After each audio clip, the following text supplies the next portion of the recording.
Ivy, it's good to have you here, and thank you for your time. I looked at the information that you sent me, and it's really impressive. You have been in artificial intelligence long before anybody talked about it. Yeah, Christian, thank you so much for being here. It's an honor and it's my pleasure to join you today. Yes, I it's been very interesting to see the artificial intelligence community go mainstream in the last couple of years because I distinctly recall that when on my very first day at the venture capital firm that I joined that was entirely focused on artificial intelligence over almost 8 years ago now, over 8 years ago now, I went to a networking event and I spoke to another VC and introduced myself. And he said, "Artificial intelligence, isn't that too small of a niche to dedicate a fund to?" And that stuck with me all this time. And I would love to be able to grab coffee with this person if I could remember exactly who it was to tell him if you remember to ask him if he remembered that interaction because it's incredible to see how much things have changed in the almost decade since. I always wondered, you started investing in artificial intelligence before anybody talked about it. So basically, you were a contrarian investor and placed a big bet in an area where many people back in the day said, well, if this ever works, I don't know. I don't know. It's stupid. I always wondered, how does it feel? How does it make you feel as an investor when you see take the entire area off, when you see that your bet works? How does that make you feel? Well, one, I feel incredibly excited for the entrepreneurs, excuse me, who are actually at the ones who are actually at the front lines, actually building the companies, right, and putting much more on the line than I am. I'm just a more of a cheerleader in the back seat along for the ride. But a lot of these teams that are now seeing incredible success. I think that while from the outside it may seem like it's an overnight success, they've been Mm. working at building these platforms and just building their expertise in artificial intelligence for so long. And so I'm just very excited for them, right? To see to finally see that the technologies and the product philosophies and so on that they've been evangelizing for so long start to get greater acceptance and start seeing greater pull from the market instead of them having to constantly push a boulder uphill for so long. Yeah, that's understandable. It's 10 years, 15 years, and then suddenly it works. But you didn't start in artificial intelligence. You had a career before that. You worked as an operator, so not directly into VCs. You worked at Box, Medallia, Gusto. What experiences helped you the most as an investor in working as an operator? So I would say that I had a still very limited experience as an operator. So I studied chemical engineering in undergrad, and although I went to Stanford, which today seems like it's crawling with wannabe or aspiring startup entrepreneurs, and the VCs looking to find the next Mark Zuckerberg or the next Instagram founders. At the time when I was an undergrad, it was still possible, although still not easy, to escape tech and venture capitalists. And chemical engineering was one of those small areas where that was possible. And the reason why I chose chemical engineering was because I came from a family of immigrants. I was the very first in my family to go to college. And so I was looking for a path of study that seemed to be like at lowest risk and fairly moderate reward. I wasn't a massive risk taker. But one of the things that I was not very reflective on was I was not honest with myself at all about how much I hated chemical engineering. Right? I think if now that I'm a bit older and a bit wiser, upon reflection, I am somebody who likes to take big swings and who likes massive disruption. And if anything, chemical engineering is the exact orthogonal opposite of that. Right? A chemical engineer's job is to make sure that plants and production and so on can get to scale, but very slowly, very deliberately, and in a way that doesn't blow anything up. Whereas, I like the big booms. I like, tearing things down and building something up like anew in a completely different, perhaps hopefully better way. Um, but long story short was that I didn't admit to myself that I absolutely did not want to be a chemical engineer or anything even close to it at all until I was quite close to graduating. And because I was at Stanford, I was afforded many opportunities to try to innovate my way out of the corner that I felt like I painted myself into. And so I managed to raise a small amounts of angel financing and grants to try to build my own company. And it did not work very well. But I think one of the magical things about Stanford is that there are still people who would be willing to give you some capital and make a bet on you, even if it became quite apparent that I didn't know the first thing about managing cash flows and scaling up a business in a sequential way, so that the business itself didn't blow up. And so I blew my business up and didn't have a great plan B for where to go or what to do. The typical more predictable tracked paths that undergrads might take out of Stanford, such as going into investment banking or management consulting, or perhaps becoming an associate product manager at Google. I never even spent any time like trying to do, thinking that this startup would be it, right? I had no plan B. And so when that blew up, I took some time to apply to business school, but opportunistically took a job running a startup accelerator. And in the meantime, finally started to understand a little bit more about the world of venture capital beyond at the time what it was primarily focused on, which was mobile, social, local apps. Right, everyone was looking for the next Instagram, the next Snapchat, and the whole category of services that turned out to be, the next Airbnb, Foursquare, Uber, Lyft, etc., Instacart. And I thought at the time that that was all venture capitalists looked at. That the what in the quote unquote real technologies, right? Things that I thought would have a real substantive impact on the world, robotics, medical devices, space launch companies, I think at the time, self-reinforcing software, right? What now what people are now calling AI. It didn't seem like anyone cared about that until I got very lucky and found a venture capital firm that cared about all of that. And so I joined a fund that is now called Fusion Fund. At the time, from basically day zero, when the two partners that founded it were in the process of building out that fund. They were trying to raise capital from mainland China and the rest of Asia. This was a very different time, right, than the geopolitical environment that we live in today. And the idea was to take that capital and that ability to scale manufacturing to work with US entrepreneurs and to be able to try to translate that technology cross border. And that was where I got my first entry into venture capital, and where I learned that the number one most common cause of death for every startup is cash flow. Mhm. They die because they run out of money. It is as simple as that. And that's a lesson that I've brought with me throughout my very my very varied and very twisty career in as an AI investor. You mentioned the Stanford culture, and so this is something that I find very interesting. Before we dive in the other parts that we tackle for sure in the conversation that's upcoming, uh, you mentioned that it's pretty normal in Stanford that angel investors invest 100,000 into a company in people who actually don't have a plan what to do. When you look at the European culture, it's pretty much the opposite. I mean, Uh-huh. the first thing people get asked here is where is your business plan? And if it's not Hmm. 200 pages and with a data room that at Yes. least 1 terabyte, it's not good enough. Is that Yes. really in Stanford such a unique culture? Well, I would say it's not quite as blasé as I'm making it sound, right? But I'd say that that like diametrically opposites culture that you've observed is very true.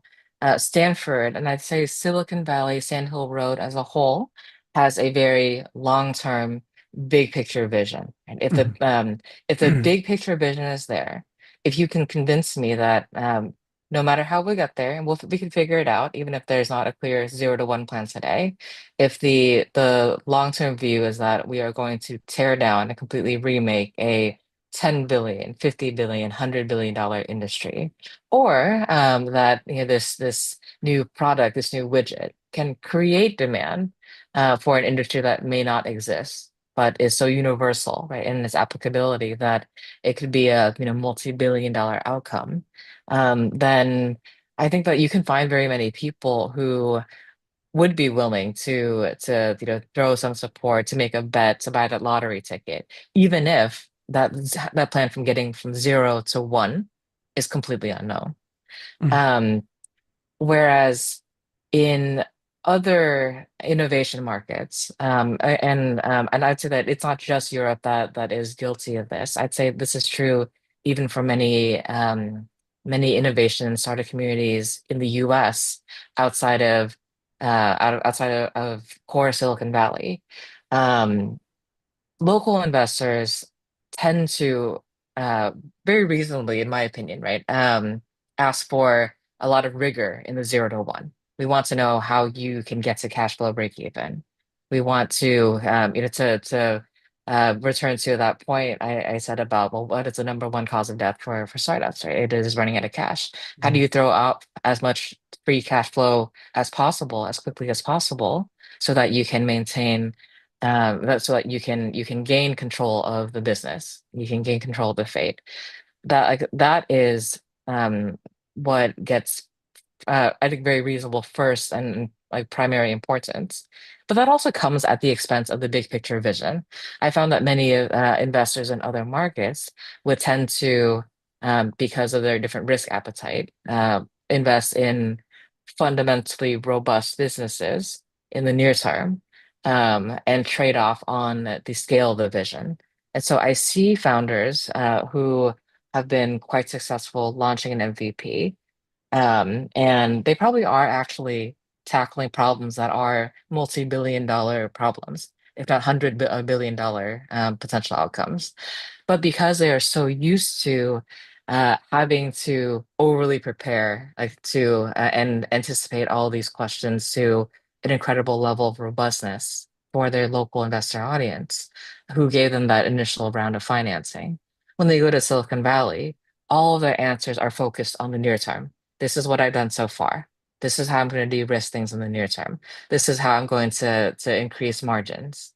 And that those answers take up the vast majority of, let's say, that initial 30-minute slot that you have with a Silicon Valley investor. And it comes at the expense of really telling that full $100 billion massive opportunity story. mm. And so that investor leaves that conversation thinking, I don't think this entrepreneur is thinking that big. I don't think that he or she is taking that big of a swing, even if that may not actually be true. And so unfortunately, in that interaction, and I've seen it so many times, that founder gets unfairly dismissed for not pursuing a sufficiently large opportunity to be able to deliver to that angel investor or that venture capitalist that that 100x return, right, on their investment. I hope that makes sense, but it's something that it's a theme that I see recurrent for whenever an entrepreneur who's done very well for himself or herself in a different market show up in Silicon Valley and they start pitching, and they come back to me with this shocked face look. I don't understand. I don't like I'm doing everything right, and they are right. In terms of running the business, why am I not getting enough credit for that? No, it totally makes sense. And I think you said it's unfair to the founder, but I don't think it's unfair. I think it's the founder's job to also research the culture in an area when he or she wants to pitch in Silicon Valley. Maybe they should also read some books and just find out how is the culture there, what are VCs looking for. And what you described is pretty clear. In Silicon Valley, the culture is big swings.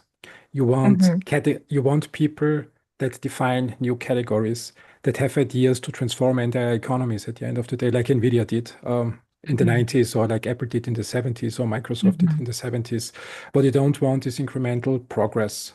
Something make a little bit better, doing well, quick cash flows. You want the big swings, and if it don't work, it doesn't matter. Uh, Hmm. go find your next idea and come back then again. Yes. Um, my question to you is, I find it really interesting because this is a unique culture. It's, I think, globally unique. Um, Hmm. it doesn't look like much. It looks like a subtle shift. But when I look at the result today, how Europe developed since the 90s and how Silicon Valley developed, I think almost all trillion-dollar companies have their roots in Silicon Valley or at one point got help from Silicon Valley VCs. Did you ever spend some time thinking about how this culture evolved over time? Do you have an interpretation? It's just interpretation and just hearing your opinion on that topic. Well, I am a big Silicon Valley history nerd, right? And I'm not sure if many of the folks who are joining us in the audience today, or who might be listening to this episode later, are aware, but the roots of Silicon Valley actually came from U.S. Department of Defense research out Mhm. of Stanford and a lot of the local university labs that initially got commercialized, and um, combined with kind of the unstoppable kind of force of California hippie culture, right? Counterculture. It's an odd mix, but I think that it like it tended to bring in people who are incredibly smart from all sorts of disciplines, not just the engineers, the physicists, the scientists, but also I think people who think about um, massive like change from a societal and cultural level. And you know that collision, right? Or that like massive collision from both sides in the 60s and 70s really gave birth to the internet culture. I think the venture capitalist culture kind of that exists at its fringes that we've seen evolve into what we have today. It's and then I would also combine that with the fact that because California is one of the newer states in the United States and is on the western frontier of the US, there was always, even if you go back to the founding of California, um, the gold rush, right? The discovery of gold in the late 1840s was really what kicked off a massive dash and a massive population growth from across the world, not just the US, to California. And so I think that something about the waters, I think in the Bay Area has always attracted people who might be genetically predisposed to throwing everything into trying to make a big life-changing bet or to swinging big. And I wonder if over time, right, that mentality has just continued to persist and build on itself over the last, almost 200 years of California history. Yeah, makes total sense. And I think people or entrepreneurs, especially who want to pitch there or VCs who want to syndicate with investors, should just read a little bit about this culture and understand that you need a big vision. You need to swing big if you want their money. Mhm. And if you don't have it, Yes. maybe allocate your time otherwise. Well, Christian, I wanted to pick on something that you said a couple times, right? Which is reading about the culture. And I'd say that, I for anyone who's interested in learning more about Silicon Valley culture, it's so hard to capture, what this actually means in practice and how it even feels and how it can even change your mindset, how you communicate, and how you just engage by trying to read about this and learn about this remotely via a book or via webinars or so on. You really have to be immersed here in San Francisco, here in Silicon Valley, to just really appreciate how how different of a culture it is, right?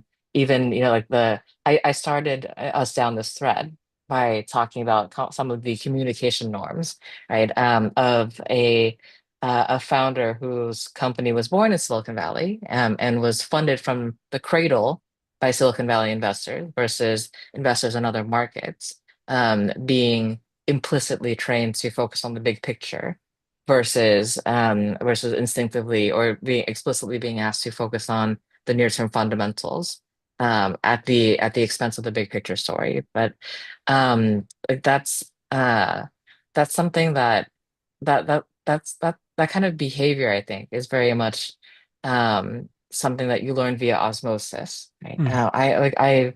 I work with a number of folks in innovation and strategy in the auto sector prior to coming to GFT. And many of them are from Detroit. Many of them are from Stuttgart, from a lot of the German auto manufacturing hubs. And the number of friends that I've had who have had temporary postings in Silicon Valley, where they're mandated to spend a quarter, 6 months, a year here.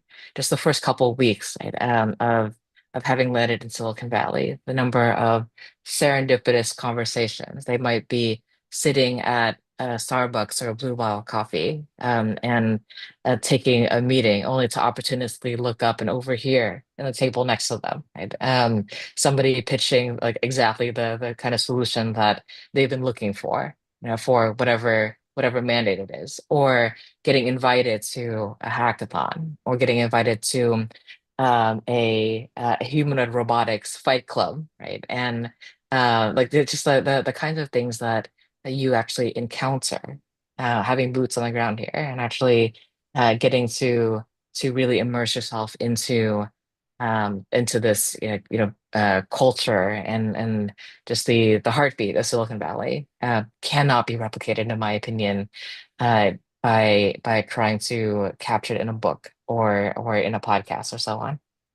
Yeah, no, absolutely. So the best way to connect with the community is having an office there and Yes, allocate people there and yes, work with them and not yes, only try to fly there for one pitch event and then go back to your home. yes. You Spent mentioned immersion. Yeah, that's right. yeah, absolutely. You mentioned working with German car makers and you're based in Silicon Valley. How did you experience the cultural difference between Germany and Silicon Valley? Um, Well, I would say that there is a lot of hand waving in Silicon Valley, right? As I mentioned earlier, we focus on the big picture. How we get there, I don't know. Like, we'll figure it out. And I think that's fine when you're working with a consumer game like or or a grocery delivery app. If it fails, if there's a massive AWS outage, like no, like we'll survive. Right? But when I am in a 2 to 3 ton piece of metal going down the highway at like 50 kilometers an hour. I don't want it to be figured out along the way, right? I want to make sure that it works 99.99% of the time. And that when it fails, I have all the different redundancies to make sure that it fails in the safest way. And I think that culture, like the culture required to produce that kind of outcome, thank God, right, is very, very careful, very deliberate, and requires a very high bar from the the startup founders that wish to engage with them or the VCs that wish to engage with them before they lean in. Right? You have to go in and really prove efficacy and credibility in order to be even let in, right? And to get more information in order to start collaborating and to start going through that iterative loop together. Whereas in Silicon Valley, because some of the earlier successes of Silicon Valley are lower stakes, right? Mhm. The willingness to try is just that much higher because the ability to fail and the safety of failing is so strong, right? That you can like I've seen business opportunities, right, or collaboration opportunities form impulsively at the drop of a hat. Truly because the person A met person B at a coffee shop and thought, hey, what the heck? Let's just like, give this a go. Whereas that's just not possible. Like in Detroit, in Germany, right, in Asia, where a high level of functional safety and like needs to be met, both for reasons for regulatory requirements, for like for the threat of commercial fines and civil lawsuits, and for a matter of ethics, right? Like, would you put your own family in a death trap or in something that you quickly cobbled together over the weekend and decided to push out to see how it might behave? Absolutely not, right? And so, but that just makes the ingestion of innovation that much harder. Maybe what one last thought that I could leave you with on this point, before I drag us all further into this tangent, because I could talk about it all day, is just think about product release cycles, right? Mhm. And the difference between the two. In the traditional automotive sector, it takes 7 years to design a car from scratch to get that car launched on the market. And maybe like a vehicle model year update, it takes 2 or 3 years. And that's kind of like that's going in lightning speed, right? To push a new technology into an existing vehicle model and to get that into cars on the road. Best case. In Silicon Valley, like a new product iteration can happen in a matter of a weekend, right? You can completely rebuild a new version of Uber, which is now a 15-year-old company, and launch that. And I'm sure there will be problems, right? But like the with that level of speed, but you can get that product out to market just that much faster. And like we're talking like many like that's effectively like a like many generation like dozens of generations of difference, right, in product evolution between one weekend versus 7 years. And I think that there are a lot of people prescribing things that the traditional auto sector should do or shouldn't do in order to be able to innovate at the speed of Silicon Valley.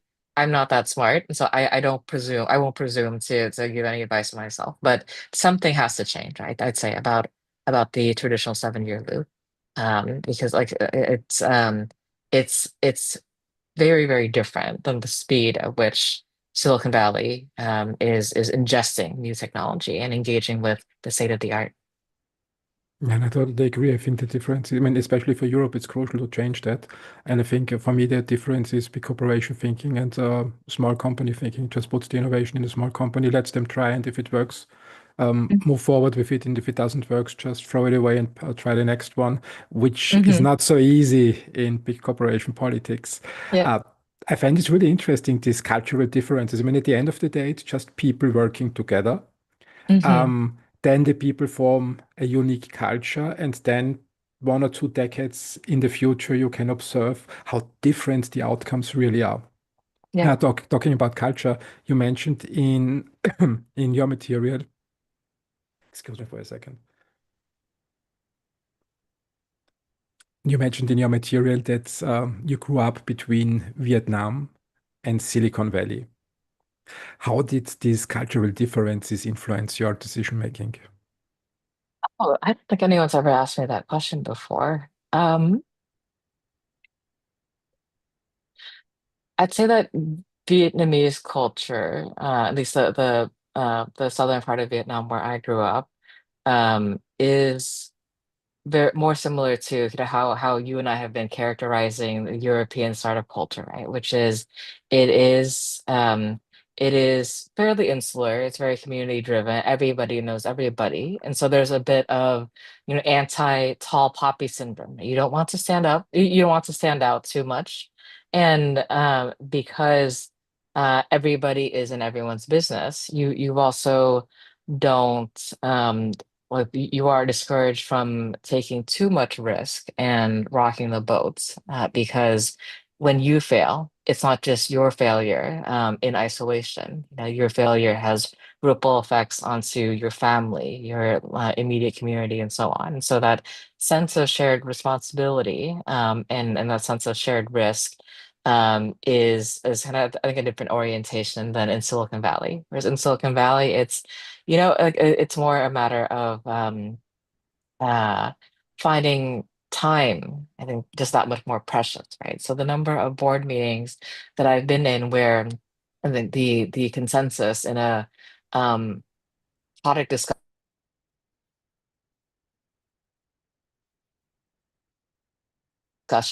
and your time is so precious. I would much rather you bet the company, right? And on this move and like take like, put all the chips on the table and run 100% at a brick wall and see if you can bust through. Or if you fail, then that's fine because your time is precious. If you fail, take a break, clean up, pick up the pieces, and start again, right? As if there like oh, there isn't like there aren't real consequences to that, right? As if these people may not like or don't have mouths to feed, or as if the employees that you're taking along this, speed run into a brick wall don't have, like don't have bills to pay, don't also have mouths to feed, and so on.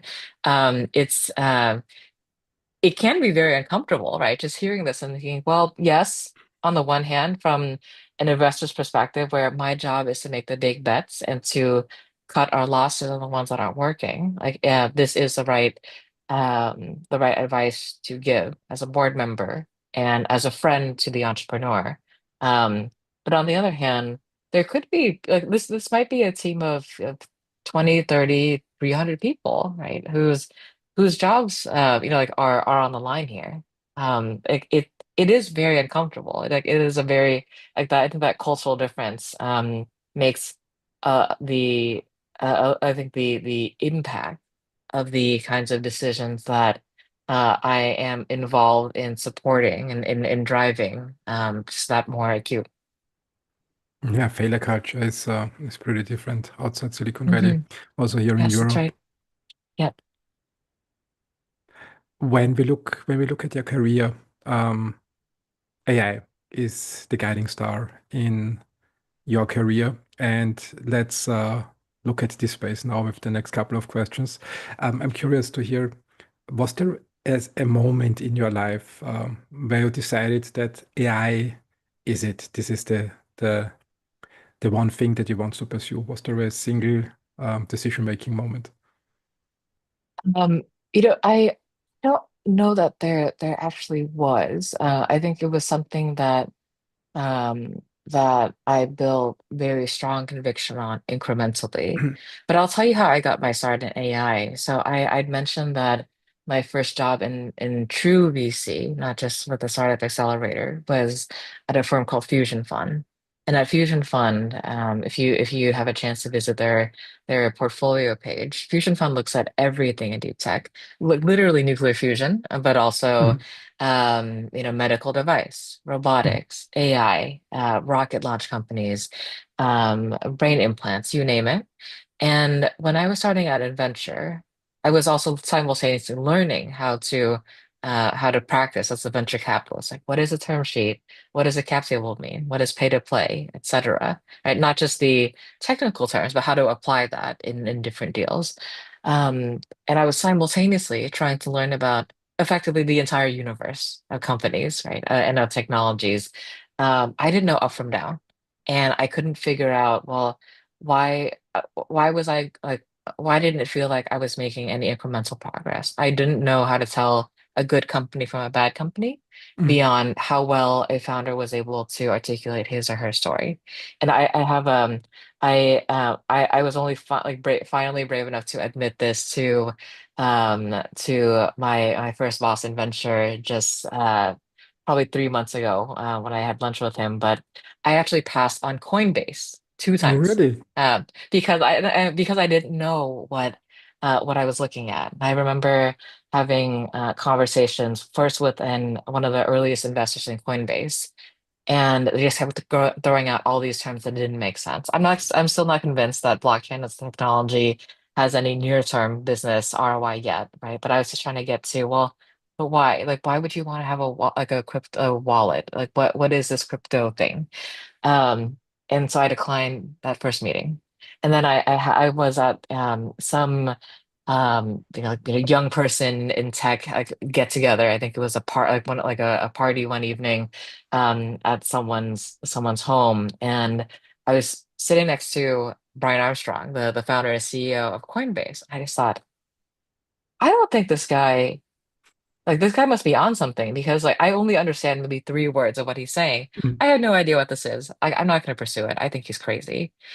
And frankly, Christian, I was right for probably a good 3 or 4 years, right? Because not many people are really invested in Coinbase. The ones that did early on, they're probably very happy with that decision, right? But to bring us back from this tangent, I bring this up just to illustrate how much I didn't know what I was doing and what I was looking at, and frankly, how impossible of a task that was, right? To be a generalist deep tech investor who didn't have much functional experience in any one sector, and who also came into venture after crashing our own company into that proverbial brick wall. And so I got advice from a couple of trusted mentors and friends that I should more narrowly focus. And I should join a fund that is entirely focused on a technology theme Mhm. or a sector, whether it was video games or blockchain or AI. And because I didn't really know anybody in Silicon Valley, having tried to avoid as much as possible the whole startup ecosystem while I was tech startup ecosystem while I was at Stanford, I just took whatever conversations I could get, and at the end of the day, I had two opportunities. One was to join a crypto fund, and this was in 2017. And the other was to join one of two at the time, 100% AI focused funds.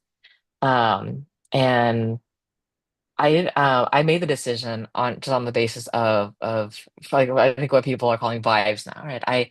I like the people at the AI fund more.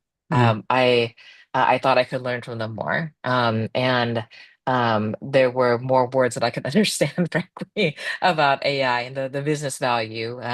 While it was still very much prospective, just seemed a lot more tangible.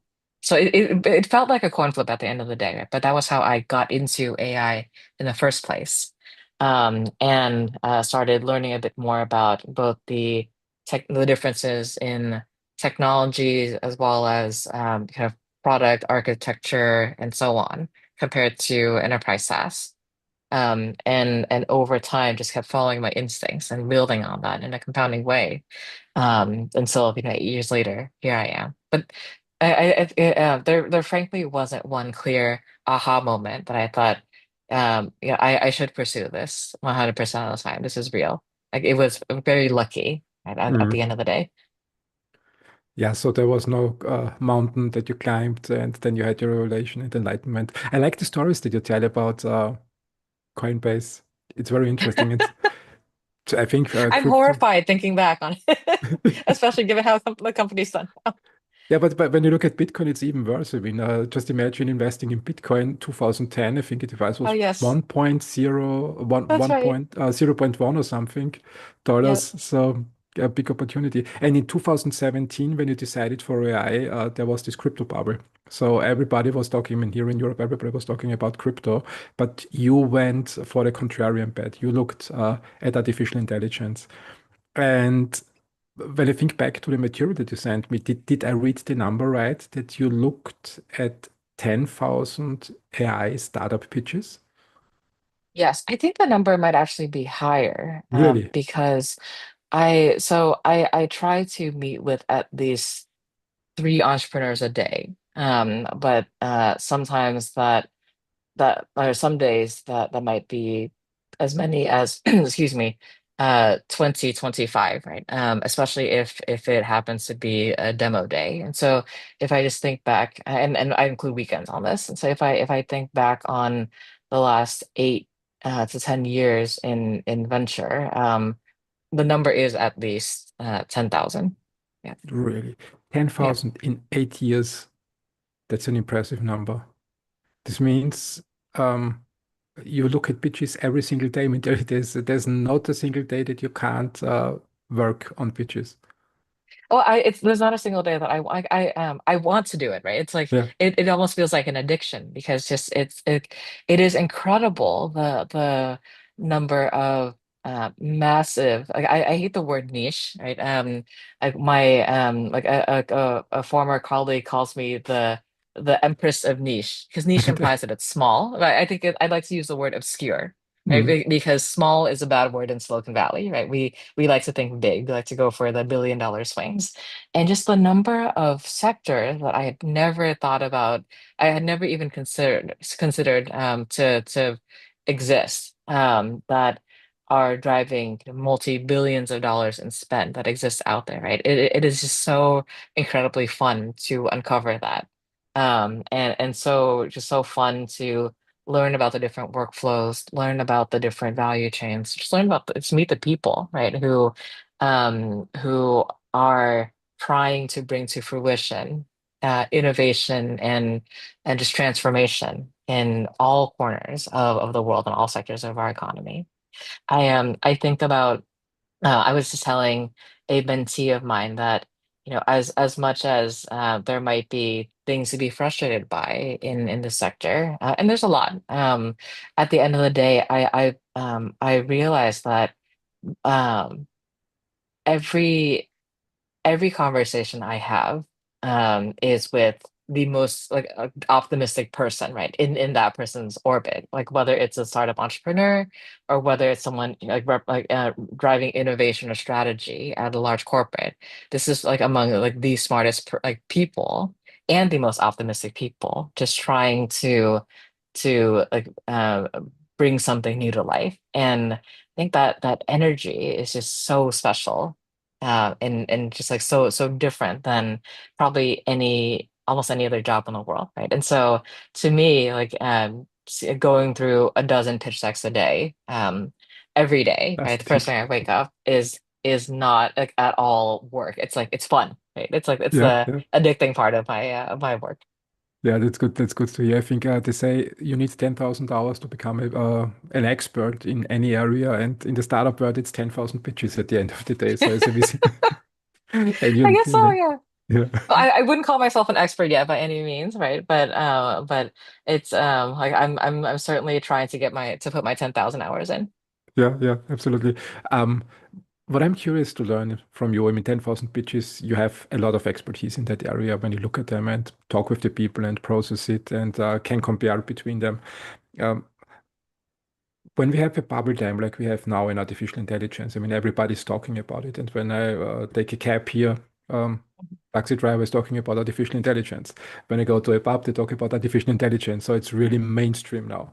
And Yeah. the odd thing with mainstream is since everybody talks about it, it's in every pitch. I mean, every company in drug development now has artificial intelligence in their pitch deck. Every company in medtech, artificial intelligence. Every Mhm. company in any area, even the hairdresser announces artificial intelligence. Uh-huh.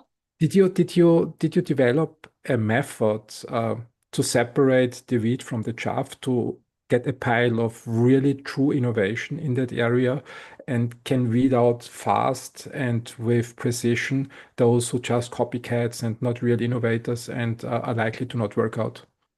Yep. I would say I wanted to nitpick on something you said, Christian, which is sorting the wheat from the chaff. So I'd say that there are many very like valuable and just or just fun applications of artificial intelligence that may not yield great venture investments. So I'm looking for a very specific thing, which is I'm looking for the formula that I'm looking for is can this company get to $1 billion exit value at minimum in minimum or maximum 10 years, but ideally 5 years with the minimum number of capital, minimum inputs, maximum output.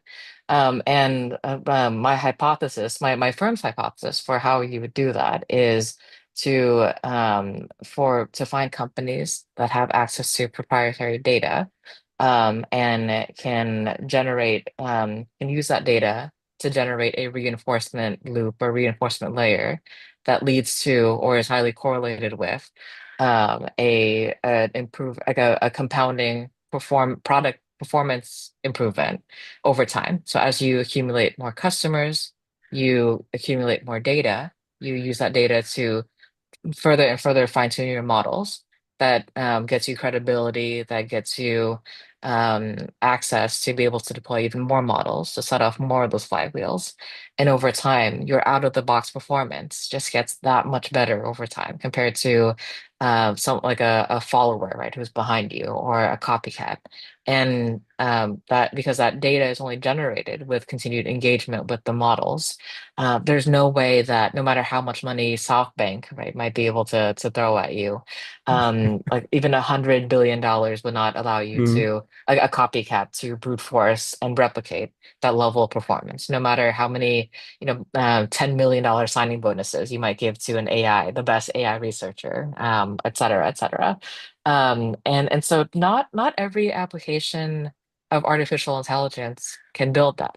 And that's okay. Like I think there are other there are other investors that are that still would be interested in backing those companies, and like you could still get like very attractive investment return probably, right, with that with those types of companies. But at GFT, we believe that the companies that are likely to return the 10x, the 100x, right, the 1000x, which is what our brand of venture capital is all about, really benefits from that data flywheel and that reinforcement loop that I mentioned.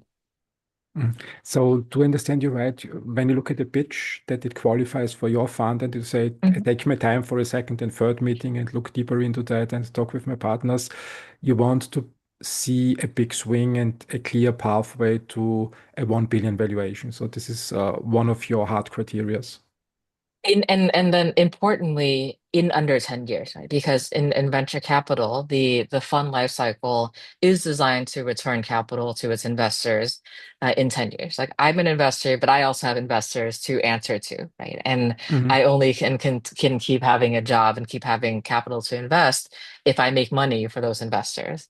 But they don't have all the patience in the world, right? Like time is precious. Net present value of your dollars is important too. And so I can't say, hey, give me 50 years. And I promise you I'll make you 100x on your investment, right? Like IRR matters too. And so generally, the implicit contract and sometimes explicit agreement we have with our customers, our investors is we will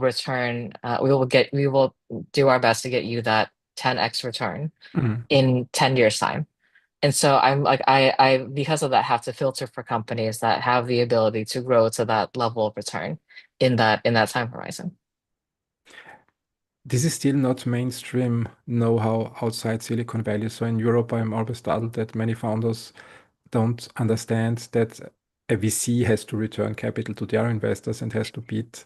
So it's an important information to put Mhm. out there. And thank you for touching on that point. I mean, you have to beat basically the S&P 500 or Berkshire Hathaway at the end of the day, because alternatively, it's not very healthy for an LP to put money in a venture fund, lock up the Yep. capital for 10 years if you then Yep. get nothing back at the end of the day. Yes, that's right. That's right.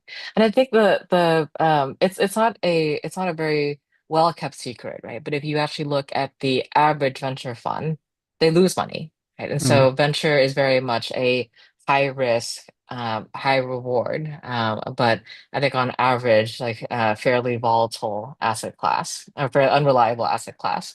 But to your earlier point, I'd say that but no matter where you are in the innovation ecosystem, whether you're operating as a VC or a startup entrepreneur or someone in corporate strategy and innovation, right? The common through line here is I think that you and I are arriving on is it's so important to know your audience, right? And so if you're a startup founder, your audience is twofold. It's the VCs that back you and it's the end customers, right, and what they actually need. And sometimes what I might be asking for as a VC could actually feel like very much in tension, right, with what a corporate customer might be asking for, or even as you pointed out earlier, as a Silicon Valley VC, I might be asking for something very different than what your the initial group of angel investors and local investors that gave you, the entrepreneur your start, might be asking for. So it's a matter of knowing, it's a matter of understanding incentives. It's a matter of knowing your audience, right? And figuring out if you can solve it with context switching, with code switching, communicating to them and highlighting to them the things that matter, or if the incentives are truly very misaligned, right? Perhaps trying to find the right stakeholders to bring around the table to you. Yeah, I totally agree. And it's good to hear it from you. And as a reminder for the founders, it's a hard criteria. If a founder cannot promise, I mean, there can always something happen, but if they can't promise a 10 to 100x return, I don't know if it's a wise idea to pitch to VCs at the end of the day then. Hmm. That's right. And if anything, I also warn entrepreneurs against taking venture capital too early, right? Because it's not just a matter of, okay, well, I'll give you a check, and then you disappear for 9 years, and then you pop up in year 10, and you tell me, here you go, Ivy. Here's the 100x return, right? I've increased the value. I did nothing, or at least I did nothing to in the near term on the value of the company. And then year 10, I somehow found an investor or a buyer, right, that will value the company at 10x of what you initially paid for it. In like I have near-term deliverables, right, that uh to bring to my investors too. And so what and this was a massive uh tension, right, for a lot of for old time AI entrepreneurs was that AI companies took a lot long, like, especially when I got my start in AI investing, they took a lot longer to build. Like AI products took a lot longer to build. They took a lot longer to deploy. And then in many cases, they may take a lot longer and a lot more human capital and services in order to drive business value for the end customer. And so for the longest time, AI entrepreneurs and AI companies, if you compare them head to head against the more traditional enterprise SaaS companies without a massive AI model underlying their product, like AI companies look pretty bad, right?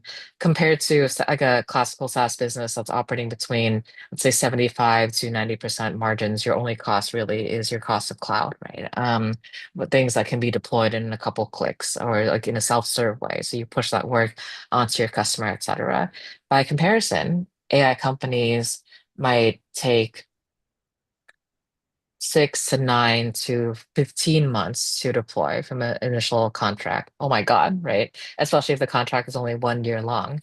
You like they and then you deploy only to find that, oh my God, this model that worked great in prototype stage, or at least in the lab, so to speak, at 99 efficacy, for whatever reason, is only operating at 60% accuracy or confidence levels in the factory floor. Possibly because in the lab you train on state-of-the-art cameras, and in the factory you have to work with the on-site camera, which is Mm, basically potato quality, 320 pixel resolution, and to make up for that difference so that you can still provide some kind of business value for your customer in order to retain them at renewal, you have to throw uh, four deployed engineers, right? Like, or professional services in to make up that difference. That Wizard of Oz, man behind a curtain approach to making that model work, right? And filling in that 40% of the time when the model fails. All of a sudden, that took what should have been a 80 to 75 to 90% margin business. And oh my God, now you're operating at 30 to 40% margins, right? Your investors are screaming at you, your customers are mad at you, everyone's angry. What do you do, right? And how do you keep going? And it was not easy being an AI entrepreneur mm. for the longest time until like, the rest of the mainstream market caught up. This is an interesting point that you mentioned that an entrepreneur in the situation that the investors are not really happy. Hmm. And I think they show it. So it's not just this British unhappiness where you don't realize are they happy or are they not happy? Are they mad? Hmm. they're really mad. And then you have the Hmm. customers, they're equally mad, they paid, they didn't get what they asked for. Hmm. Hmm. And this was a cat, or Yes, that was my cat. Sorry um, about that. and the entrepreneur is in between them. What do you see as Yes. your role as a VC, as an investor, when you have to deal with such a situation? Are you the capital allocator who says, okay, well, I write it off and screw them and I walk to the next opportunity? Or do you see more engagement from a VC side in that situation? Well, as much as possible, I tried, and that was what led me to that firm where I was working with automakers and tier suppliers. Is that I think it's my job to educate myself, right, and Mhm. to better understand buying behaviors and um my my entrepreneurs' prospective customers, what their expectations are, what their pace of innovation ingestion is, and how they are measured, so that I can make the as much as possible the right decisions, or at least avoid the the ones that are doomed to fail right out the gate, right? But once we invest, because so like much of my business is only so much of my work is only possible when two things align, when when my limited partners, when our like, investors want to give me money, as well as when founders want to take my money, right? Otherwise, if one of those two things fail, I'm out of a job. Once I commit to an entrepreneur, I have to see the course, right? It's my responsibility to not only to my limited partners, the people who invest in my fund, but also the people who the entrepreneurs who I've asked to, allow me to come along for the ride, right? And to support them. I might encourage them to try to sell the company if it's clear that this opportunity is not going to get to further scale. Or I might encourage them to, if there's an opportunity to take one last big bet, right, to try to accelerate growth and to change the trajectory of this company. I'd say that at the end of the day, I have to remember that I'm not the captain. Like, the CEO is very much the captain, and I am merely a passenger, a very annoying backseat driver, but still very much a passenger along for the ride. And it's my job to try to see around the corner, to be an extension to the management team by as much as possible sharing what I know and opening up my Rolodex to get them into the right conversations at the right point in time with prospective customers. But as much as possible, sharing what I know, right? And so that they can come into those meetings with an advantage perhaps over a competitor.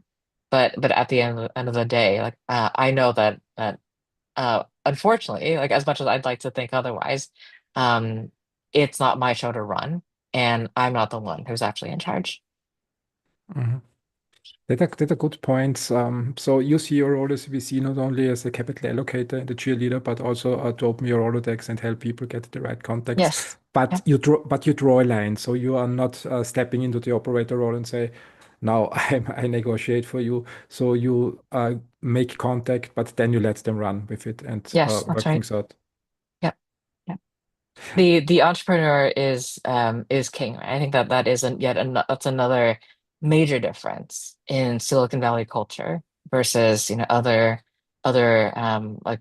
innovation markets, other innovation Mhm. communities. Yeah, I think this is an important point. That's the entrepreneurs. I mean, otherwise you have employees and not a team of operators and That's leaders. right. Otherwise you Yeah. turn them into employees, and I don't Yeah. think that it's possible That's for right. VCs That's right. to manage It's that. not going to stop me, right, from telling them what I think, and like what I think they should do. But at the end of the day, it's their business, and like I have to respect how they want to run it, because like they don't answer to just me, right? They, as you point out, they answer to other investors, other board directors, and and the employees and customers that they're responsible for. Yeah, I like this coaching attitude. At the end of the day, they have the whole information. I mean, they are in there every Yes. single day. Exactly. Exactly. And I'm not, right? I float in and out. And so like I have to recognize that I don't know the entire picture. That's a good point. But then, when I look from the operator side on the VC side, I mean, at the end of the day, it's all about scaling. And at one point in time, the team becomes proficient in selling and understands to sell the story well and also to the VCs. And you mentioned earlier the scaling part, doubling down and reinvesting in the team. Do you have developed any decision-making methodology to also separate here those where you think they can scale and it makes sense to invest more money and help them scale from those that say, yeah, it's just a matter of money. If we had more money, we could do this and that. But your gut feeling says, no, they can't. It doesn't make any sense. So it's better not Mhm. to reinvest in them. Did you develop any method to spot or to make this decision fast? Um, every baby is different, right? Every company is different. And I want to make sure that I try to approach every decision with the same with a blank slate in order to really give that challenge and that entrepreneur his or her due. But I found that a common through line to success is that um, if if there is true product market fit, you don't have to work that, or you don't have to work that hard to convince the market to adopt the solution. You might have to work to convince them to adopt your solution, right? Out of against the competitors, but the need is already there. Like if the need is already there, then getting budget, getting buy-in should be fairly easy. And so market pull, like is it more of a pull motion, or is you are you do you have to are you pulled by the market? Or are you having to push and squish and squeeze, right? This square peg into the round hole, the market. One thing that I try to assess, and it's when it works very well, it's quite obvious. When it's not entirely working, it's very hard for me to admit that that it's not quite work. You never want to admit that your baby's ugly, right? Or your baby's baby's ugly. Um or might benefit from a bit of plastic surgery. That's one. And then two, I'd say that the I'm stealing this from a mentor of mine, right? But I think about excellent teams as operating on a triumvirate of IQ, EQ, and XQ, right? XQ was a new one for me. Let me explain what that means. So IQ, I think we all know. EQ is, emotional intelligence. It's going back to what you and I talked about earlier about knowing your stakeholders, knowing your audience, right? Knowing how to code switch or how to sell them what they are actually looking for and deliver what they're actually looking for. And XQ is execution quotient. So how quickly do they follow up after meetings, right? Mhm. How like they might know everything and like they might understand how to charm you and how to get you excited about opportunity. But if they just sit on their hands afterward and wait for you to come to them, right? If they're not constantly chasing after opportunities, constantly following up, et cetera, time is precious, right? And like the 10 years might seem like a long time, but if you have very high XQ, if your feedback loop is very, very short, right? There's a lot that can be done in 10 years. And I find that people who are very high XQ have no patience for people who are also low XQ.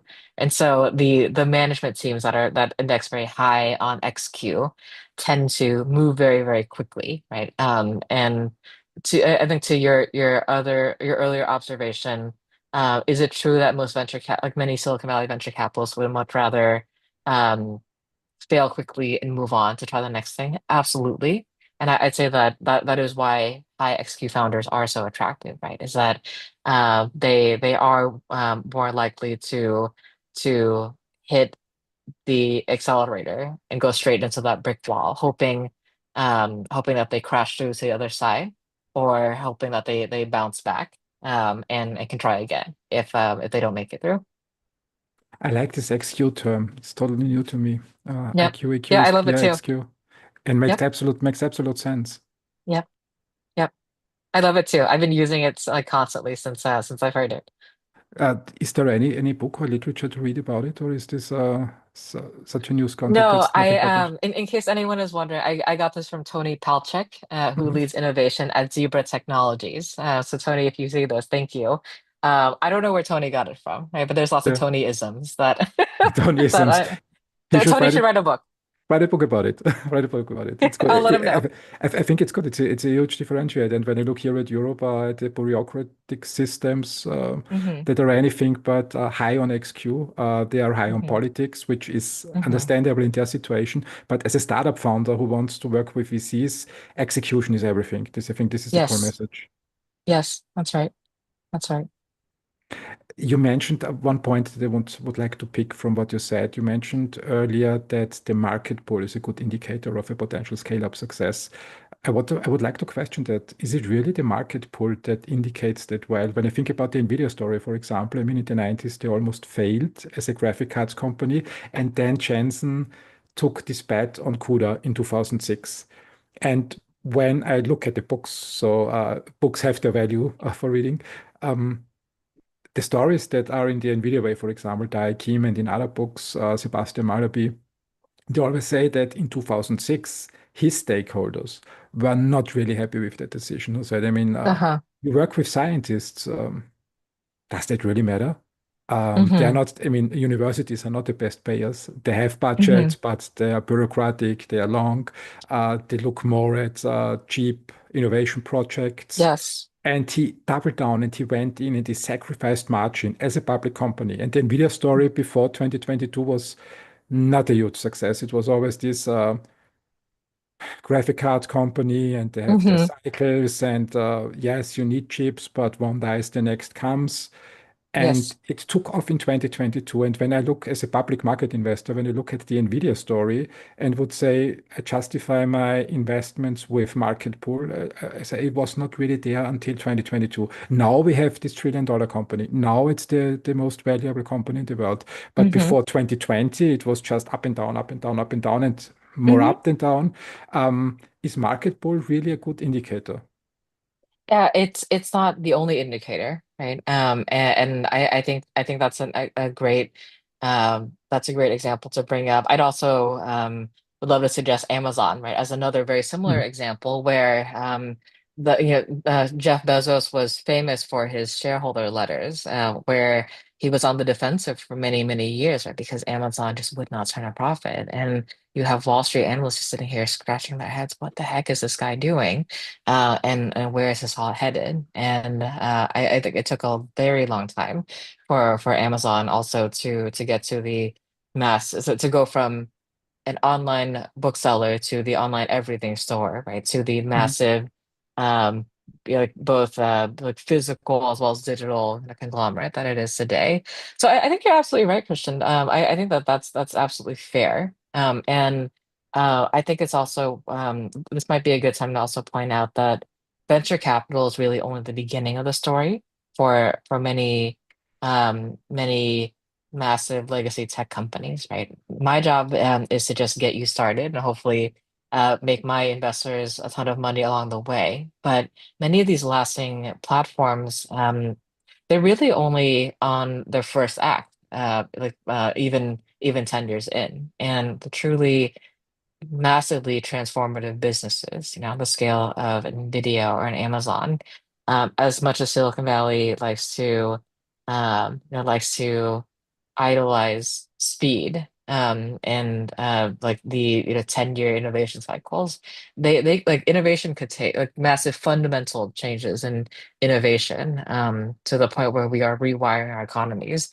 That still takes many decades, right? As much as I emphasize speed and near term value in this conversation. Yeah, I totally agree. You mentioned this term platform. I think this is important when you want to create value, that at the end of the day, you have a platform. And Yes. the question to you at the end then will be, how do you identify a platform? There's always this Clubhouse story in my mind when I talk about featuring platforms. I mean, Clubhouse, market need. Clubhouse was the thing in 2020. Hmm. If I judged this company by the market need. I mean, the conclusion was clear. Everybody uses it. This must be a success. And one day they will find a monetization model. And I think Clubhouse, I don't know if it still exists in 2025. It was more a feature on the feature Yep. side. Yes. How do you distinguish when you look at pitches, feature potential from platform potential? Well, I think that I should point out that I see a lot of pitch decks, but I'm more of a consumer, right, of pitch decks.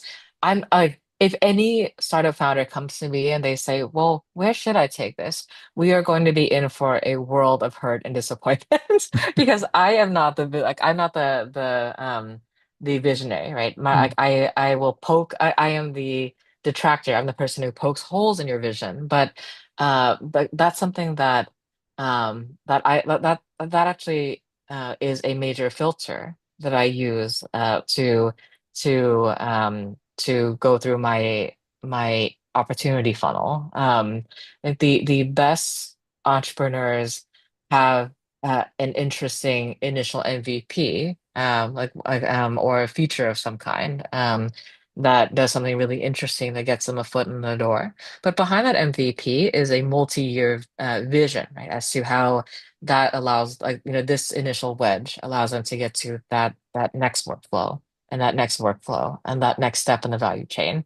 They have very strong opinions as to whether to go up or down, right? And then how each of those incremental steps leads to greater contract value increase, greater value capture, and then also greater business value for their customer. And so behind that initial, like wow, like dazzle MVP, whether it's a feature or an initial like appliance or prototype, there is that vision for a platform already in place. How we get there might be a bit fuzzy, right? mm, But I think there are very few um examples in Silicon Valley of companies that started out as like a fun game, like a Flappy Bird, right? And if anyone remembers that mega near-term runaway success that turned into the next Zynga or EA games or so on. Um, there's always underneath that iceberg a massive vision for how do you get to that bigger opportunity. And many times the best entrepreneurs already have that in mind when they're pitching to me. Or if they don't make it explicit, one of the things that I might do is in a follow-up email or in a meeting, just ask them that explicitly. What is the bigger point, right? What is the bigger punchline here? Like how do you turn this from that feature or from that initial appliance um, that will go away in a couple of years or will get commoditized into something truly lasting, like that is very difficult to rip out. There was an interesting point that you mentioned poking holes in the thesis. So you're not a visionary, you're the one poking holes. It reminded me, one of my first jobs here, in Austria was in a public company at M&A in B2B in agriculture. And Mhm. directness was one of their values. So everything was very direct and insulting, and criticism was really direct, but it moved people. When you look at your work, I mean, there is a message, and then there is a way to wrap the message into kind words. Jensen Huang says he tortures into greatness, and management literature these days writes about empathy. Mhm. Um, how are you in your work? Are you more a fan of directness and torturing people into greatness, or more on the empathy side when poking holes into thesis? Um, I I am a people pleaser by nature, right? And so I try to be kind and I try to recognize that we're all human at the end of the day. Mm. I also recognize that if I'm too much of a jerk, right, I think like people won't want to talk to me anymore. Entrepreneurs won't want to talk to me, and then I'll be very soon out of a job. And so I try to deliver the feedback with with kindness and with respect.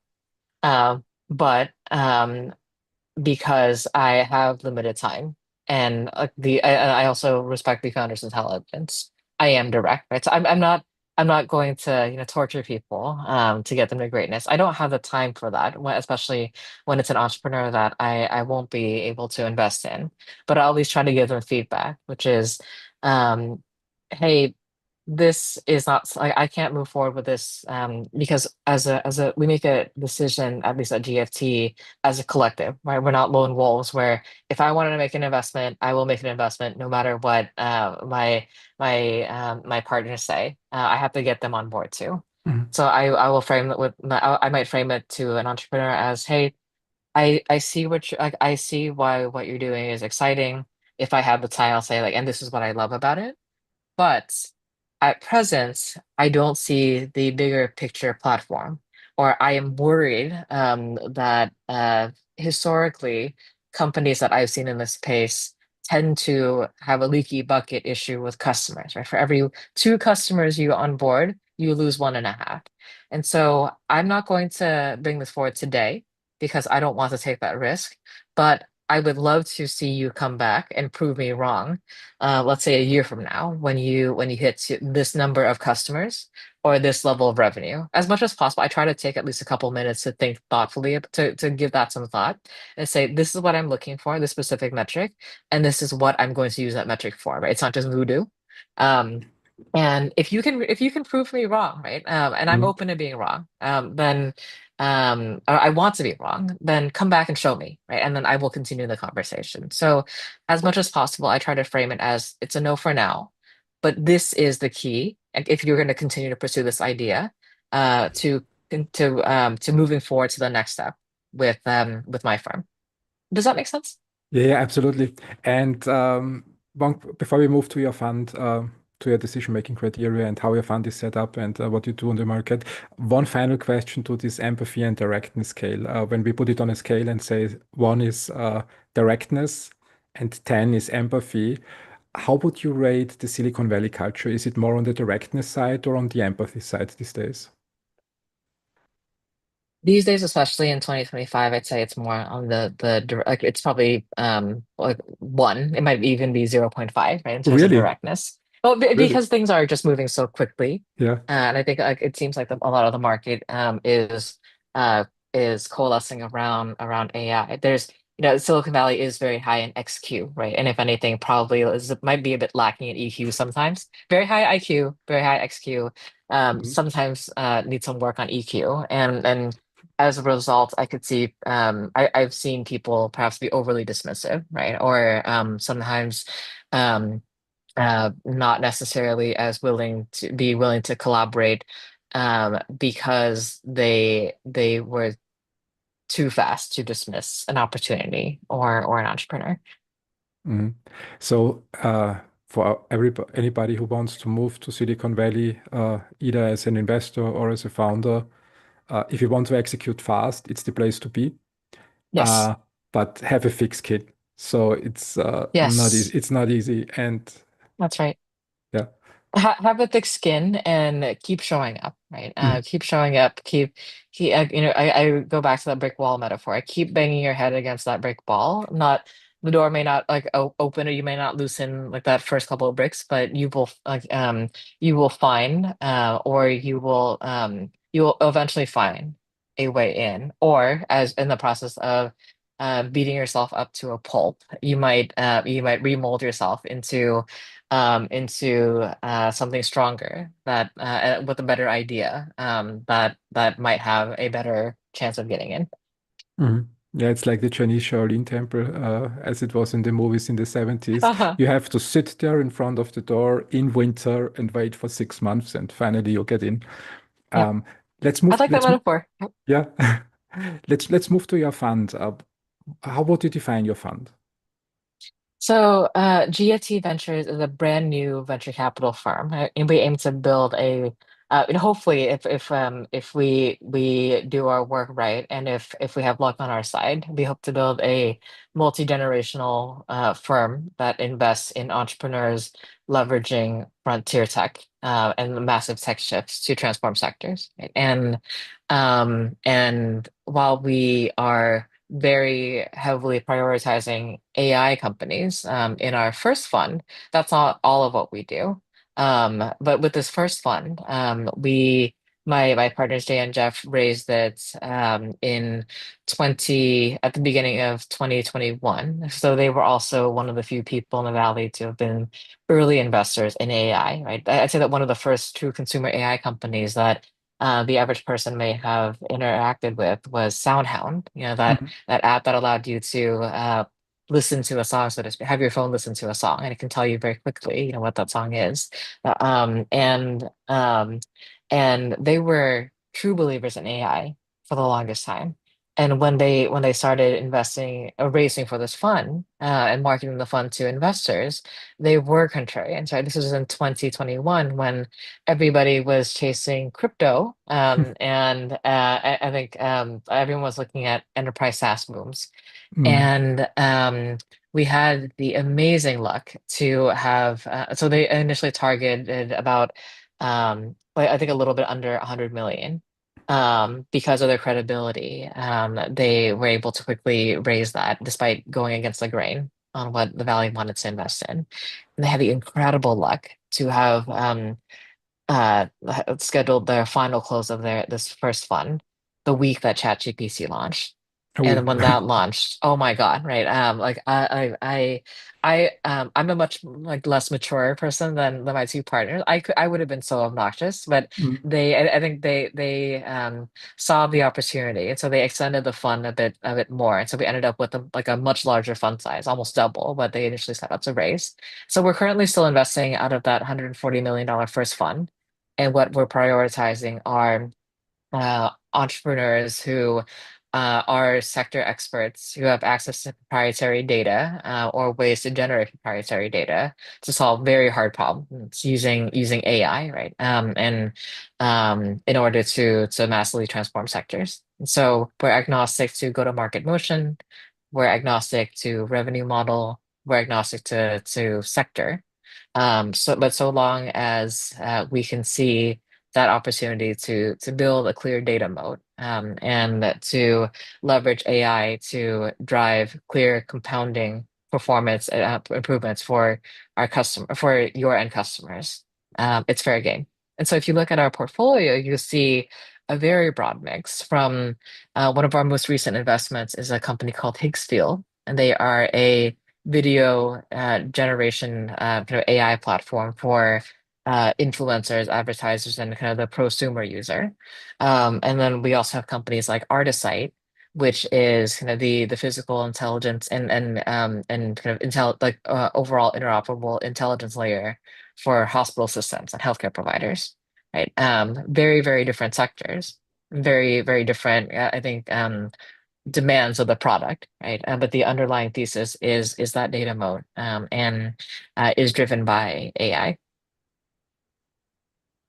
That's an interesting story. Love the story. I mean, ChatGPT is in it, and going from a contrarian position on the market to becoming being exactly at the right time in the right spot, seeing the entire industry take up.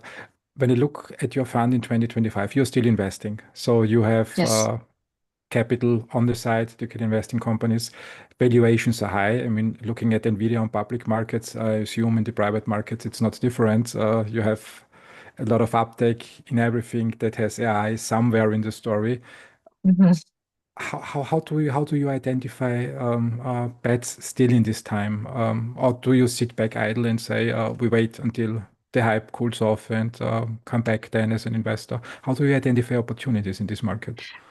Well, I'd say that that's where the fact that I mean, I was bragging about my advantage in having been to AI earlier, right? But Jay and Jeff have twice the head start in AI that I do, right? And I think that that's where we have a massive advantage in investing in AI is that we've seen actually mini AI booms and bust cycles before, right? Prior to what we're seeing now. When I got my start in AI, there was a bit of a boom then too, although not at all to the scale of what we see today. And how these AI boom and bust cycles tend to evolve is initially usually there's some major advancements in the efficiency and the performance of models, right? This time it was around large language models. Last time it was around a combination of computer vision with advances in ImageNet as well as natural language processing. And all generally investors typically first generalist investors will pile money into investing in the models. We're going to back the next company that will drive the winning models. And like because models are fundamental to everything, that is how we make the next bet, right? Like this is going to be the next Microsoft. And then you realize that that is a very difficult game to play because how do you continue to push the envelope and stay the best in class with these models? Well, you need to pay you need to it's a matter of hoarding all the best talents, right? In that speciality. And so that's why you see companies like Meta offering hiring AI PhDs Yeah. almost as if they're NBA players, right? Signing 10 million, $100 million signing bonuses. And then you realize that quickly what started out as potentially a small, scrappy startup game is probably going to be a game won by the massive hyperscalers, right? And that's really not in a place that $100 million fund should be playing, especially when some of these rounds that are being raised are larger than our fund size. And so, and I would say that that is true for GFT. That is true for a lot of early stage venture capital firms. So the next phase of evolution tends to be more in the abstraction layer, the Mm-hmm. next layer up in the abstraction layer. And so okay, well, most people in going back to the California history, right, who came to California and made money in the gold rush, they weren't the miners who struck gold, literally, right? People who struck gold figuratively were the people who were selling picks and shovels. And Levi Strauss, right, the denim company, was one of the like biggest legacy brands and like money makers sort of emerged from that era of history, right? Because they were selling denim overalls and genes to the miners that came out. And so the next wave of evolution is, well, if you can't win on the talent game, then the buying talent game, then why don't we sell picks and shovels, right, to the people who are going to implement AI? And then what becomes reality is that these practitioners of AI or of these the people who are implementing these technologies to the broader market are still very scarce. And so the AI engineers who need those picks and shovels, where are they? They're not working at a Volkswagen or like a McKinsey, et cetera. They're all going to Meta, to Amazon, to Google. They have the money to infinitely, right, to probably build their own tools. The rest of the market, outside of core Silicon Valley and the hyperscalers, is still catching up. And so there may not yet be a massive market for those picks and shovels. So then we go to the next layer of abstraction. What if we packaged an AI in a box, right, for various functional groups? AI for sales teams, AI for heads of finance, AI for lawyers. And I'd say that that's really where a lot of generalist venture firms have started to see like actually enduring success because once you get to that level of abstraction, the number of ready customers, right, that are able to consume what you have today out of the box is that much larger. And so the market and the near-term revenue generation opportunity is, I think, much greater. But the challenge that you have is that like every company has some kind of sales department, or at least somebody doing sales. Every company has someone doing finance, etc. And so could you put, is it easy to build a unique data set, right? That drives performance and advance improvement. It turns out that it's not, right, because there's like variance on sales data everywhere. There's variance on sales coaching data, on translation data, etc. And so while it's easy to make money and to generate revenue and to grow in these spaces, there's very high commoditization risk. Because if one company can do it, the second fast follower can copy what you did in a more capital efficient way, and then the third one will come in 3 years later with 200 million from SoftBank at the gate, and then they will run laps around you. And so when where venture capital tends to evolve next with AI is in what people call vertical AI, right? Which is you look at specific sectors, specific workflows in each of the sectors where that data doesn't exist. And that data is only possible and it's only created once you start engaging with customers, right? It's when you present when the model presents some kind of output, but it maybe has like 60% confidence level. And then the end user, like that subject matter expert, whether it's a doctor or the hospital administrator or the technician, the electrical repair technician will say, okay, based on this recommendation, yes, I accept it. And that reinforces that confidence level. And that improves the model. So the next time it comes up with a similar output that confidence level is higher, the performance is that much better. And that's how you start building that data moat that I mentioned earlier and that data flywheel so that it makes it virtually impossible, or at least very, very difficult for fast followers and for well-funded second and third and new entrants in order to be able to catch up and to reach performance parity. So I know I've been talking for a long time, so I'll pause for a breath here for you to comment. But that's like the evolution that we tend to see. And You asked, well, what did GFT do this whole time? We've been investing. Our job is to invest, right? Our investors didn't give us money to then sit on our hands to wait to the cycle. But Mhm. we find kind of pockets where we have high conviction that those common modalities of failure, right? For startups in this as the market evolves in its understanding of AI, where we can still find opportunities to invest in great companies because it's not linear and it doesn't all happen at the same time. You know, there might be markets or sectors where those opportunities mature faster and those cycles move through faster, if that makes sense.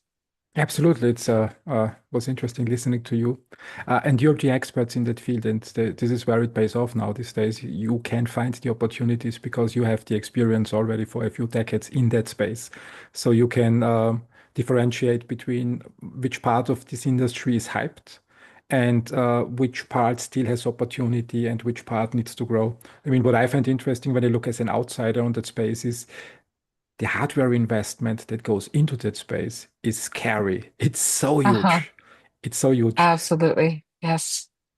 And when I Yes. look from the business side, on the entire sector, it feels like the entire business models are completely missing. So Mhm. how will this ever pay off? And if I understood you right, this is exactly the direction that you're working in, that you Yep. identify opportunities that close the gap between these huge investments and Yes. the companies who need to monetize that at one point in Yes. time and Yep. the end consumer. That's exactly right. When we keep a little bit looking at this dynamics on the market, I mean, the promises of AI were really big. 2 years ago, it was like everybody will be put out of business, doctors, lawyers, accountants. Uh, is this ever coming? This reality that AI can really take over complete job roles. I mean, currently I don't see it. When I use ChatGPT, for example, I mean, it looks always smart, but the answers very often, in my areas of expertise, are extremely flawed, and it's really dangerous to put that in charge. Do you really see a future where agents can take over entire roles? I don't think so in the near term. And I think that the people who have that fear have a fundamental misunderstanding of what a role is, right? There's a distinction between a task to be done in a specific workflow. And I think that there are many tasks that can be taken over by software. Not even necessarily AI, right? But there's just think of the number of instances where you might have to copy and paste data from different fields from one platform to the next that might have been like that could be solved and could be avoided if you just had like a direct integration, right? If one piece of software could talk to the other piece of software. That's not AI at all, right? That's just like building a software bridge and integration from one platform to another. A lot of so those tasks, I think more and more of those tasks will go away. But these roles are a composition of very many tasks, vary in complexity, and beyond the mechanical task of like inserting this thing here or like like formatting information from one format to the next. A lot of work, no matter what the role, right, is in communication and is in coordination, right, and is in convincing somebody, going back to IQ, EQ, XQ, to change their behavior, right, or change the trajectory, to do something that I think is aligned with what you need to be done in order to do your job well. And I'd say that we've all seen ChatGPT, AI, automation, et cetera, fall on its face. Like I challenge you to find to find an AI, humanoid or not, right? That can convince, that most recalcitrant stakeholder, right? Or like a customer who's having like who's upset with you, um to give you another shot, right? Like I think that I could see a lot of our roles evolving to emphasize EQ more, and AI helping maybe increase the bar on IQ across the board, and I think accelerating XQ for people who might be intrinsically a bit more slow, right, in their clock speed. But EQ is still very, very hard to do. And I think many of the tasks like that comprise this little role, right, that will not be touched by AI are very EQ oriented tasks. Yeah, it's really an interesting. I mean, it's AI, generally speaking, when we just generalize it, it's really useful. So I use ChatGPT, Gemini, and Grok on a daily basis Hmm. for work. But what drives me crazy with ChatGPT is this built-in people-pleasing attitude. So when I want to use AI, I want to have AI to poke holes in my blind spots, and I want to get um, a hint where I should look, but I'm just blind in this area. But ChatGPT, every time it comes back, is you're absolutely right. Whatever crap I put into ChatGPT, I get back, you are so right. That's right. Yes. Yep. And when I then look on social media and read what technicians are posting, it feels sometimes like a flashback to the 90s when the internet was young. There are now Hmm. companies who think about replacing humans, and this never worked Hmm. out really well. And in the Yes. internet area, when I was at the university in Graz, I had enough arguments why it cannot work out. But when I look at AI, my gut feeling says replacing humans will also be a recipe for failure in that area. Criticizing Jensen Huang when he says, okay, um, become an electrician. This is the future. You can become a millionaire. When humans for generations tried to get out of these jobs, thinking back, Hmm. Austria in the 70s was really hard and people didn't want to do it. Right. Replacing human is currently on the market. And the future that I see is more integrating artificial intelligence with humans. How do you see the dynamic on a value basis in the industry? Are we really on this track that companies try to replace humans and we create a society where we try to put people out of business and have to learn it the hard way? Or do you see more an integration currently in the industry, humans with AI?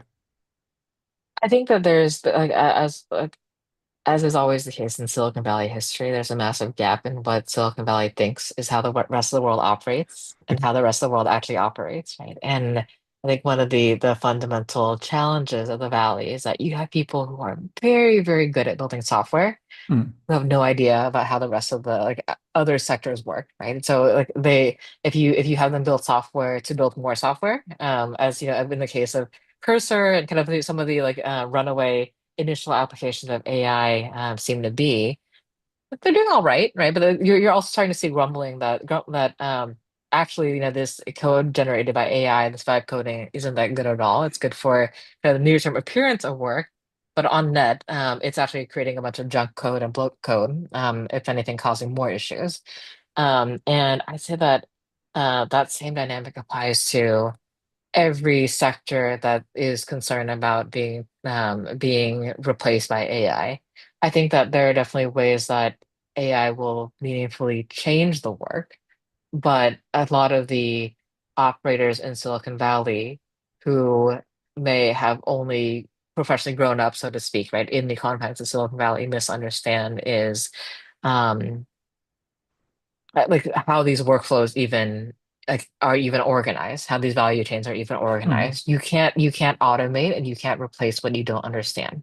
And like and with all due respect, right? What in the fresh hell could a yeah, like AI PhD in in large language models know about doctor patient interactions? Like they can maybe very quickly understand the mechanical work of capturing information, but that's only the beginning, right?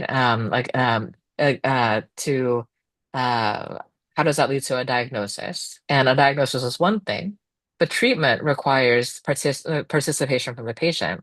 How do you convince them to come back for treatment? How do you convince them to stay on a like on a on that prescribed course of medication? How do you convince them to continue to take their antibiotics even though they're feeling better? Right? And they think they know better, right? That's not something that AI can do. And I think that level of depth of understanding the problem of how do we get from, let's say in this example, to continue this example, a patient Go visit ahead. for a sore throat Yeah. to actually curing them, right, in a way that and like that doesn't breed, antibiotic resistant like bacteria and so on. Um, that takes time to learn, right? And that's not something that just shadowing a doctor, like the better entrepreneurs will try to shadow the practitioners in whatever end sector it is that they're trying to disrupt with AI. But without true domain expertise, having lived that problem, how do you really know, right? And that's why, going back to GFT, we place so much emphasis on the management teams that actually have real world experience operating in not only tech, but that sector that it is that they're trying to transform. Yeah, I see it. Yeah, there's a lot of opportunity. I mean, when I go back to this ChatGPT example from before, I tried to use ChatGPT for negotiations because basically they have a pattern. And if I could automate in negotiations some mails with Hmm. AI, it would take a lot of workload from me. Yeah. But whenever I try with AI and I use a mail that I get and think I have this rudimentary prompt and combine it Hmm. with AI, maybe something useful comes out. I'm astonished how often AI just gives everything away for free. Hmm. And Hmm. this can kill a company in a negotiation if you let AI Yes. automated negotiate deals where they agree to everything that a customer Mhm. wants for free. That's right.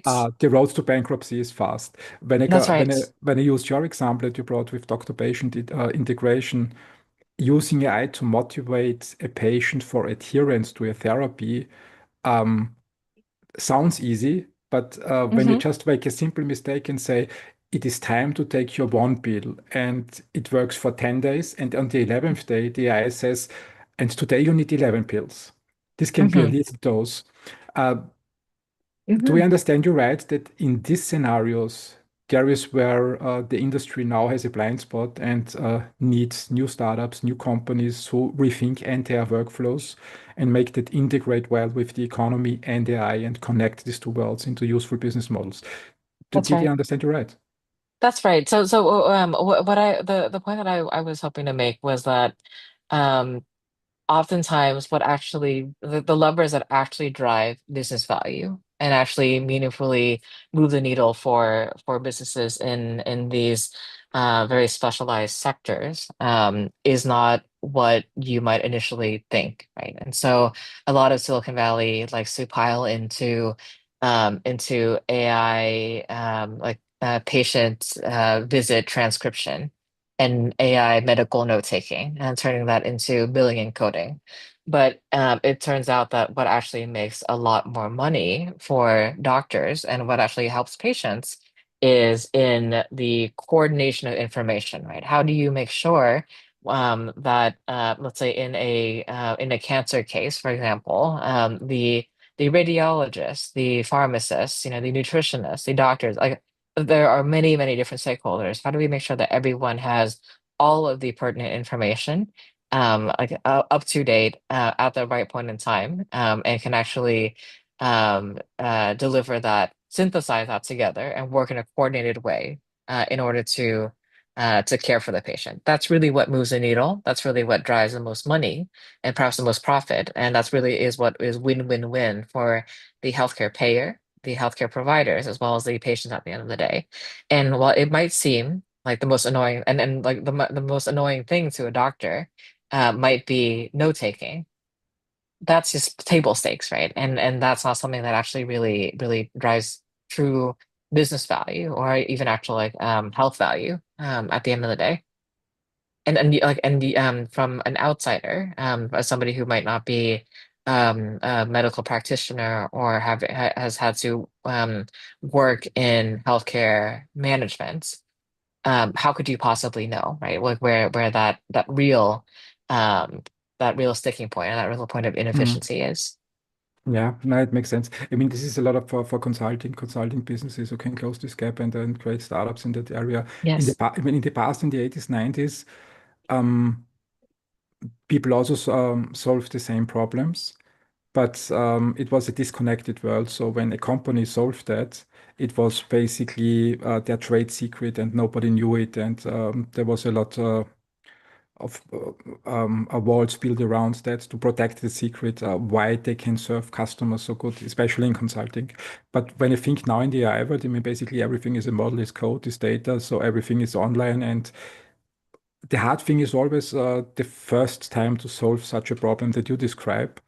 But how can companies protect that at the end of the day? I mean, it's easy to copy. Once someone solved it, it's pretty obvious how they do it, and that they can do I miss something? How will these future companies protect their IP, basically their special method, so that other companies don't just copy them? I think that is the going to be the question of the 21st century, right? Is Mm, what does it actually mean to protect IP? And that's something that I think a lot of the automotive sector and just like the world, like the titans of industry, right? Who built their companies on the basis of selling widgets, physical assets, having IP on like tangible technologies, is trying to figure out is well. Um, when initially they were already like facing threats from commoditization in Asia, right? Like I have this new product that with all the classical IP protection that I've launched on the market. And then 2 weeks later I see like the $10 version of that flood the market from Shenzhen. What mm, do I mm, do? Um and now they're starting to see a world where the greater value is in the data, but what data matters, right? Because there's so much data, and what actually drives real value. And if we could, if we could generate this data, to your point, couldn't our competitors generate similar data? Probably, right? And so what does winning mean in this new world order? I don't think anyone really knows, Christian. I think that's something that we still are figuring out. And maybe in 21, 25, when the economists and business writers look back, then they'll have a through line. But I think a lot of the playbooks are being rewritten now as we speak. mm. No, amazing times, definitely amazing times. I mean, talking about IP, it's one of the the reasons why investors can invest, because it's just protected at the end of the day. And when you take that Yeah, layer away, yeah, that's right. mm, mm, okay, um, then we will see. We will see. We will find out. Yep. Um, we- let's move a little bit forward and talk about the future before we wrap up the session at the end. Where do you see the next 10 years going? What's your prediction? Oh my gosh. I think my job is a million and one small predictions every day, right? And so like well, like, I think you're asking me for one big prediction. Um,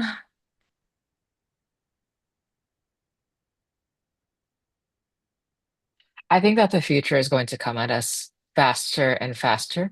And because the tools of production are enabling greater speed than ever. Right? I think previously, the dot-com boom and cloud was and then cloud after that was so transformative because this dissemination of information and the cost of storing information basically went down to zero on an incremental basis.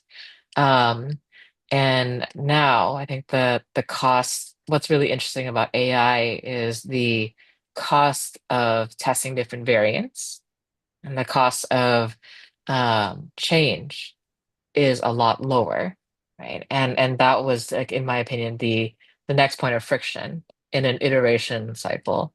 So like when I think about iteration loops, I think about it as new idea, testing the idea, deciding whether or not to use that idea based on the data from that test, and then implementing that idea, and then testing it again. Right? And what's fascinating about AI is that it is dramatically reducing the cost of idea generation. Might not be great ideas, right? For the most part, out of 100 recommendations from ChatGPT, most of them will probably give the house away in the case of a negotiation, Yeah. or cause you to blow it up. But there might be an idea that you previously had not thought about before. And does that mean the AI invented something? No, right? But it's an idea, it's another idea, another hypothesis generation. I think it's just that much faster. Um, and given that vibe coding makes it possible to test to like very easily put something together. It may not be very robust, but to just put something together to test in the market, right? The cost of testing is that much lower, at least on the software side. And then once you have something that is like potentially workable, like the MVP of something that you want to implement, it just becomes that much faster just to implement it and to distribute it, right? It's only going to make the pace of change that already feels overwhelming today even faster. So I think that's the only reliable through line in the prediction that I can make is that things are only going to speed up from here. So buckle in. Yeah, amazing times, amazing times. Let's see where the speed takes us. Ibi, before we wrap up, my question to you is amazing conversation. Did we miss anything? Is there any topic that you would like to tackle at the end? We covered a lot over the last 2 hours, haven't we? I'm not sure. Well, I'm always available and always happy to engage with entrepreneurs and innovation leaders. And so if this conversation sparked any ideas or any questions, I'm always happy to connect after the fact. But I think we covered a ton, Christian. I can't think of a single thing that we Mhm. missed. Super. Then my final questions are logistics. Where can people find you? What's the best way to reach out to you? I am available on LinkedIn. So if you look for Ivy Nguyen at GFT Ventures on LinkedIn, and maybe you could share that my LinkedIn profile on the recording afterward. Or my email is simply ivy at gft.vc. So please reach out in either platform. And please be persistent because I do get a lot of emails and I look forward to connecting. And the final question, what's the one tip that you can give founders reaching out to you and VCs to make sure that they cut through the noise and that you read actually their email and their messages? What should I do? Honestly, IQ, EQ, XQ, right? IQ is hopefully it's an interesting idea. Or at least think about why the idea might be interesting. That's the EQ part. Why should it be interesting to me? I think you really grilled me, Christian, on like in the last 2 hours on, well, how do I filter for opportunities and how do I make investment decisions, right? And so hopefully it's not a secret as to what I'm looking for. And then the XQ part, right? Be relentless about following up. I try to look at every opportunity. I try to get back to everybody, but I think in the course of our conversation have gotten probably maybe 150 emails, and so it's a it can be quite a bit. And so if you Mm. sometimes things do slip through the cracks, so be relentless, index high and XQ, and follow up, and that's how you get through. Thank you for this great conversation. I love this angle with IQ, EQ, and XQ, and be patient but persistent. Keep executing. Yes, This is that's really right. helpful. Right. Thank you so much. Ivi, thank you. Have a great day and let's stay in touch and talk soon. So thank you, Christian. Thanks, See everyone. you. Take